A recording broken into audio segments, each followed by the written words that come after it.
ఆకాశవాణి ప్రాంతీయ వార్తలు చదువుతున్నది సాయి సిస్లా. ఈరోజు వార్తల్లోని ముఖ్యాంశాలు. ముఖ్యమంత్రి నారా చంద్రబాబు నాయుడు అధ్యక్షతన రాష్ట్ర మంత్రివర్గం ఈరోజు సమావేశమైంది. రాష్ట్రంలో త్వరలో ఆర్టీసీ ద్వారా ఎలక్ట్రిక్ బస్సులు నడిపేందుకు చర్యలు తీసుకుంటున్నామని రాష్ట్ర రవాణా శాఖ మంత్రి రాంప్రసాద్ రెడ్డి తెలిపారు. రాష్ట్ర వ్యాప్తంగా ఈ నెల 23 నుండి 27వ తేదీ వరకు ఆధార్ ప్రత్యేక శిబిరాలను నిర్వహించనున్నట్లు గ్రామ వార్డు సచివాలయాల శాఖ తెలిపింది. ప్రభుత్వ పథకాలను ప్రజల్లోకి తీసుకువెళ్లేందుకు అధికారులు కృషి చేయాలని రాష్ట్ర గృహ నిర్మాణ సమాచార శాఖ మంత్రి కొలుసు పార్థసారథి పేర్కొన్నారు. తిరుమలలో ఆర్జిత సేవలకు సంబంధించి అక్టోబర్ నెల కోటా టికెట్ల విడుదల తేదీలను తిరుమల తిరుపతి దేవస్థానం ప్రకటించింది. వార్తల వివరాలు. రాష్ట్ర మంత్రివర్గం ఈరోజు సమావేశమైంది. వెలగపూడి సచివాలయంలో ముఖ్యమంత్రి నారా చంద్రబాబు నాయుడు అధ్యక్షతన మంత్రివర్గ సమావేశం కొనసాగుతోంది.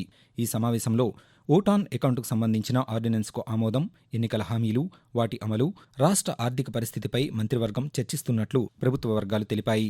మరోవైపు ముఖ్యమంత్రి చంద్రబాబు నాయుడు ఈరోజు సాయంత్రం ఢిల్లీ వెళ్లనున్నారు. ఈ పర్యటనలో పలువురు కేంద్ర మంత్రులను కలవనున్నారని ప్రభుత్వ వర్గాలు తెలిపాయి. రాష్ట్రంలో త్వరలో ఆర్టీసీ ద్వారా ఎలక్ట్రిక్ బస్సులు నడిపేందుకు చర్యలు తీసుకుంటామని రాష్ట్ర రవాణా శాఖ మంత్రి రాంప్రసాద్ రెడ్డి తెలిపారు. ఈరోజు ఆయన అమరావతిలో పాత్రికేయులతో మాట్లాడుతూ గత ప్రభుత్వం ఆర్టీసీ వ్యవస్థను నిర్వీర్యం చేసిందని, సంస్థను బలోపేతం చేసేందుకు ప్రస్తుత ప్రభుత్వం చర్యలు తీసుకుంటుందన్నారు. కూటమి ప్రభుత్వం అధికారంలోకి రాగానే 200 నూతన బస్సులను ఏర్పాటు చేశామన్నారు. వచ్చే 3 నెలల్లో మరో 200 కొత్త బస్సులను ఆర్టీసీ ద్వారా నడపనున్నట్లు మంత్రి పేర్కొన్నారు. రాష్ట్ర వ్యాప్తంగా ఈ నెల 23 నుండి 27వ తేదీ వరకు అన్ని జిల్లాల్లో ఆధార్ ప్రత్యేక శిబిరాలను నిర్వహించాలని రాష్ట్ర గ్రామ వార్డు సచివాలయాల డైరెక్టర్ ఎం. శివప్రసాద్ కలెక్టర్లను ఆదేశించారు. ఈ మేరకు ఆయన ఉత్తర్వులు జారీ చేశారు. భారత విశిష్ట గుర్తింపు ప్రాధికార సంస్థ UADAI నుంచి వచ్చిన సమాచారం మేరకు రాష్ట్రంలో 49,83,561 మంది ఆధార్ బయోమెట్రిక్, 1,36,17,047 మందికి సంబంధించి ధ్రువపత్రాల నవీకరణ అపరిష్కృతంగా ఉన్నట్లు తెలిపారు. వీటిని పూర్తి చేయడంతో పాటు 5 ఏళ్లలోపు చిన్నారులను 100% ఆధార్ నమోదు చేయడం కోసం ప్రత్యేక శిబిరాలకు అనుమతి ఇచ్చినట్లు ఉత్తర్వుల్లో పేర్కొన్నారు. ప్రజల ఆకాంక్షలకు అనుగుణంగా సమన్వయంతో అధికారులు పనిచేయాలని రాష్ట్ర గృహ నిర్మాణ సమాచార శాఖ మంత్రి కొలుసు పార్థసారథి సూచించారు. నిన్న ఏలూరులో పర్యటించిన మంత్రి జిల్లా అధికారులతో సమావేశమయ్యారు. అనంతరం మంత్రి పాత్రికేయులతో మాట్లాడుతూ ప్రభుత్వ పథకాలను ప్రజల్లోకి తీసుకువెళ్లేందుకు అధికారులు కృషి చేయాలన్నారు. ఏలూరు జిల్లాలో నెలకొన్న సమస్యలు, అభివృద్ధికి తీసుకోవాల్సిన అంశాలపై సుదీర్ఘంగా చర్చించామని తెలిపారు. జిల్లాలో ఆక్వా రంగాన్ని మరింత అభివృద్ధి చేసేలా చర్యలు చేపడతామని మంత్రి తెలిపారు. రాష్ట్రంలో బీజేపీని సంస్థాగతంగా బలోపేతం చేసేందుకు కృషి చేస్తామని కేంద్ర ఉక్కు శాఖ సహాయ మంత్రి భూపతిరాజు శ్రీనివాస్ వర్మ అన్నారు. విశాఖపట్నం సాలగ్రామపురంలో నిర్వహించిన బీజేపీ ప్రజాప్రతినిధుల అభినందన సభలో కేంద్ర మంత్రి మాట్లాడుతూ పార్టీ కార్యకర్తలంతా మిత్రపక్షాలతో సమన్వయంతో పనిచేసి బీజేపీకి గొప్ప విజయాన్ని అందించారన్నారు.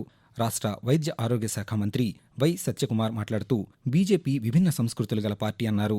గత ప్రభుత్వ పాలనలో వ్యవస్థలన్నీ నిర్వీర్యమయ్యాయని విమర్శించారు. గతంలో కేంద్ర ప్రభుత్వ నిధులతోనే రాష్ట్రంలో పాలన సాగిందని తెలిపారు. దేశంలో ఇప్పటివరకు 575 లక్షల హెక్టార్లలో ఖరీఫ్ పంటల సాగును చేపట్టినట్లు కేంద్ర రైతు సంక్షేమ మంత్రిత్వ శాఖ తెలిపింది. 62 లక్షల హెక్టార్లలో పప్పు ధాన్యాల సాగు చేపట్టినట్లు తెలిపింది. కాగా 140 లక్షల హెక్టార్లకు పైగా నూనె గింజల సాగు చేపట్టగా గత ఏడాది 115 లక్షల హెక్టార్లలో నమోదైందని తెలిపింది. గత ఏడాది కాలంలో 95 లక్షల హెక్టార్లకు పైగా సాగైన వరి పంట విస్తీర్ణం ఇప్పుడు 115 లక్షల హెక్టార్లకు పెరిగిందని మంత్రిత్వ శాఖ పేర్కొంది. తిరుమల శ్రీ వెంకటేశ్వర స్వామి ఆర్జిత సేవ, అంగప్రదక్షిణ తదితర సేవలకు సంబంధించి అక్టోబర్ నెల కోటా టికెట్ల విడుదల తేదీలను తిరుమల తిరుపతి దేవస్థానం ప్రకటించింది. ఆర్జిత సేవా టికెట్లను ఈ నెల 18వ తేదీన ఉదయం 10 గంటలకు ఆన్లైన్లో విడుదల చేయనున్నట్లు తెలిపింది. కళ్యాణోత్సవం, ఉంజల్ సేవ, ఆర్జిత బ్రహ్మోత్సవం, సహస్ర దీపాలంకార సేవా టికెట్లను ఈ నెల 22వ తేదీన ఉదయం 10 గంటలకు విడుదల చేయనున్నామని పేర్కొంది. వృద్ధులు, దివ్యాంగులు, దీర్ఘకాలిక వ్యాధులు కలిగిన భక్తులు దర్శించుకునేందుకు వీలుగా ఇస్తున్న ఉచిత ప్రత్యేక దర్శనం టోకెన్లను ఈ నెల 23వ తేదీ మధ్యాహ్నం 3 గంటలకు విడుదల చేస్తామని తెలిపింది. అలాగే అక్టోబర్ నెలకు సంబంధించి ప్రత్యేక ప్రవేశ దర్శన టికెట్ల కోటాను ఈ నెల 24వ తేదీ ఉదయం 10 గంటలకు, గదుల కోటాను అదే రోజు మధ్యాహ్నం 3 గంటలకు విడుదల చేయనున్నట్లు టీటీడీ ఒక ప్రకటనలో తెలిపింది. ఆకాశవాణి ప్రాంతీయ వార్తలు వింటున్నారు. చిత్తూరులో సూక్ష్మ మధ్య తరహా పరిశ్రమలు ఏర్పాటు చేయనున్నట్లు చిత్తూరు పార్లమెంటు సభ్యులు దగ్గుమళ్ల ప్రసాదరావు తెలిపారు. చిత్తూరులో ఈరోజు పలువురు యువ పారిశ్రామికవేత్తలతో ఎంపీ సమావేశమయ్యారు. ఈ సందర్భంగా ఎంపీ పాత్రికేయులతో మాట్లాడుతూ సూక్ష్మ మధ్యతర పరిశ్రమలను ఏర్పాటు చేయడమే కాకుండా అనేక మందికి ఉపాధి అవకాశాలు కల్పించనున్నట్లు చెప్పారు. పరిశ్రమల ఏర్పాటు కోసం స్థల సేకరణ చేస్తున్నామని, త్వరలోనే ఆ ప్రక్రియ పూర్తవుతుందన్నారు. కేంద్ర ప్రభుత్వ సహకారంతో మరిన్ని పరిశ్రమలు కూడా నెలకొల్పేలా చర్యలు తీసుకుంటున్నామని తెలిపారు. గత ప్రభుత్వం రద్దు చేసిన 18 గిరిజన పథకాలను ముఖ్యమంత్రి దృష్టికి తీసుకెళ్లి వాటిని పునరుద్ధరించేందుకు కృషి చేస్తానని రాష్ట్ర గిరిజన సంక్షేమ శాఖ మంత్రి గుమ్మిడి సంధ్యారాణి తెలిపారు. సచివాలయంలో గిరిజన సంఘాల నేతలతో మంత్రి నిన్న సమావేశమయ్యారు. రాష్ట్ర వ్యాప్తంగా గిరిజనులు ఎదుర్కొంటున్న ప్రధాన సమస్యలను సత్వరమే పరిష్కరించేందుకు చర్యలు తీసుకుంటామని చెప్పారు. విద్య, వైద్యమే కాకుండా అన్ని రంగాల్లో గిరిజన ప్రగతికి ప్రాధాన్యమిస్తున్నట్లు మంత్రి పేర్కొన్నారు. ఎన్టీఆర్ జిల్లాలో ఈ ఏడాది వర్షాకాలంలో నీటి సంరక్షణ, నీటిపారుదల సామర్థ్యం పెంపునకు 60.58 కోట్ల రూపాయలతో అభివృద్ధి పనులు చేపట్టినట్లు జిల్లా కలెక్టర్ జి. సృజన తెలిపారు.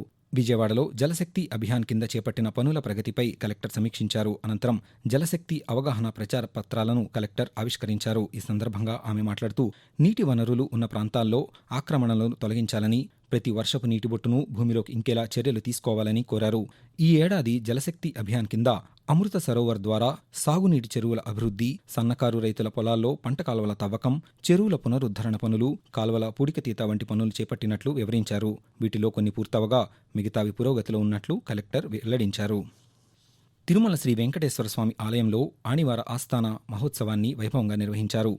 ఈరోజు ఉదయం బంగారు వాకిలి ముందు గల ఘంటా మండపంలో సర్వభూపాల వాహనంలో ఉభయ దేవేరులతో కూడిన శ్రీ మలయప్ప స్వామివారు గరుత్మంతునికి అభిముఖంగా వేంచేపు చేశారు. మరో పీఠంపై స్వామివారి సర్వసైన్యాధ్యక్షుడైన శ్రీ విశ్వక్సేనుల వారు దక్షిణాభిముఖంగా వేంచేపు చేశారు. ఈ ఉత్సవమూర్తులతో పాటు ఆనంద నిలయంలోని మూల విరాట్టుకు ప్రత్యేక పూజలు, ప్రసాదాలు నివేదించారు. అనంతరం గత ఏడాది ఆదాయ వ్యయాలను అధికారులు స్వామివారికి విన్నవించారు. ఈరోజు సాయంత్రం పుష్పపల్లకిలో స్వామి, అమ్మవార్లు భక్తులకు దర్శనమివ్వనున్నారు. కాగా ఆణివార ఆస్థానం సందర్భంగా వీఐపీ విరామ దర్శనాలు, పలు ఆర్జిత సేవలను టీటీడీ రద్దు చేసింది. శిరస్త్రాణం, హెల్మెట్ను వినియోగించడం ద్వారా రహదారి ప్రమాదాల నుండి రక్షణ పొందవచ్చని జిల్లా న్యాయమూర్తి ఏ. భారతి తెలిపారు. శిరస్త్రాణం వినియోగంపై ఒంగోలులో జిల్లా న్యాయ సేవాధికార సంస్థ ఆధ్వర్యంలో ఏర్పాటు చేసిన అవగాహన ర్యాలీని ఆమె జెండా ఊపి ప్రారంభించారు. ఈ సందర్భంగా జిల్లా న్యాయమూర్తి మాట్లాడుతూ శిరస్త్రాణం వినియోగంపై ప్రజలలో అవగాహన కల్పించే లక్ష్యంతో ఈ ర్యాలీ నిర్వహిస్తున్నామన్నారు. ద్విచక్ర వాహనాలను నడిపేవారు తప్పనిసరిగా శిరస్త్రాణం ధరించాలని సూచించారు. శ్రీ సత్యసాయి జిల్లాలోని అన్ని గ్రామ పంచాయతీలలో ఈ నెల 30వ తేదీలోపు 100% పన్ను వసూలు పూర్తి చేయాలని జిల్లా కలెక్టర్ టిఎస్ చేతన్ అధికారులను ఆదేశించారు. గత సాయంత్రం పుట్టపర్తిలో పన్ను వసూలుపై సంబంధిత అధికారులతో కలెక్టర్ దృశ్య మాధ్యమం ద్వారా సమావేశాన్ని నిర్వహించారు. ఈ సందర్భంగా కలెక్టర్ మాట్లాడుతూ పన్నుల వసూళ్లలో జిల్లా 64% వృద్ధి నమోదు చేసిందని తెలిపారు. పంచాయతీ కార్యదర్శులు ఇంటి పన్ను వసూలు ప్రక్రియను పూర్తి చేయడానికి కృషి చేయాలని కలెక్టర్ తెలిపారు.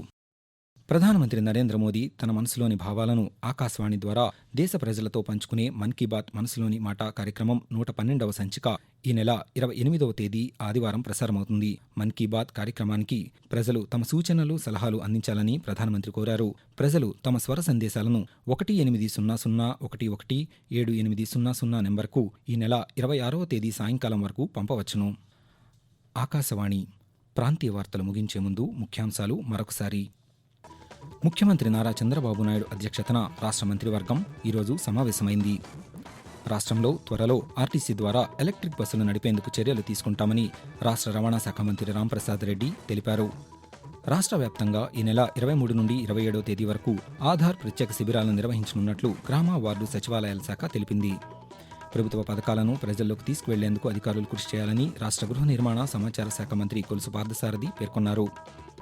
ఆకాశవాణి ప్రాంతీయ వార్తలు ఇంతటితో సమాప్తం.